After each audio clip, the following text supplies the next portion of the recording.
আসসালামু আলাইকুম এভরিওয়ান, আশা করি সবাই ভালো আছেন। Welcome to my new video. আজকে আমরা রান্না করব কাঁকড়া ভুনা। সকালে গেছিলাম মাছের বাজার, তো সুন্দর সুন্দর কাঁকড়া দেখছি, তারপরে নিয়ে আসলাম।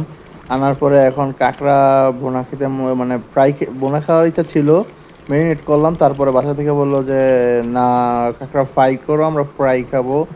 মানে বাসা থেকে না, মানে বাসার কেউ বেসিক্যালি খাবে না। তো আমি বললাম বোনা করাচ্ছে ভালো, ফ্রাই করি, কেউ যখন খাবে না একাই খাই।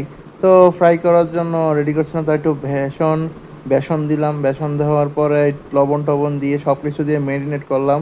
ম্যারিনেট করার পরে রেডি রেডি করার পরে চুলাতে গিয়ে ফার্স্টে তেল গরম করতে দিয়ে দিলাম।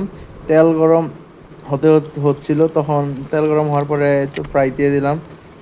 ফ্রাই করছিলাম, প্রায় অনেকক্ষণ টাইম লাগছে কাঁকড়াগুলো ফ্রাই করতে। কাঁকড়া ফ্রাই শেষে আমরা একটা স্পেশাল সস বানাবো। সস বানানোর জন্য ফার্স্টে আমরা পুরো একটা লেবু রস নিব। রস নেওয়ার পর তাতে আমরা একটু দিয়ে দিব হচ্ছে সয়া সস। মানে লেবু আমি ফার্স্টে অর্ধেক নিয়েছিলাম, পরে আবার অর্ধেক নেওয়ার পরে দিলাম সয়া সস, দিলাম একটু চিনি, একটু স্পাইসি মশলা, তারপরে দিলাম একটু আবার গুঁড়া মরিচ। আর এটা একটা সিক্রেট মশলা দেওয়ার পরে সসটা রেডি হয়ে গেলো। আর আমাদের কাঁকড়া ফ্রাইটা তখন রেডি হয়ে গেছে।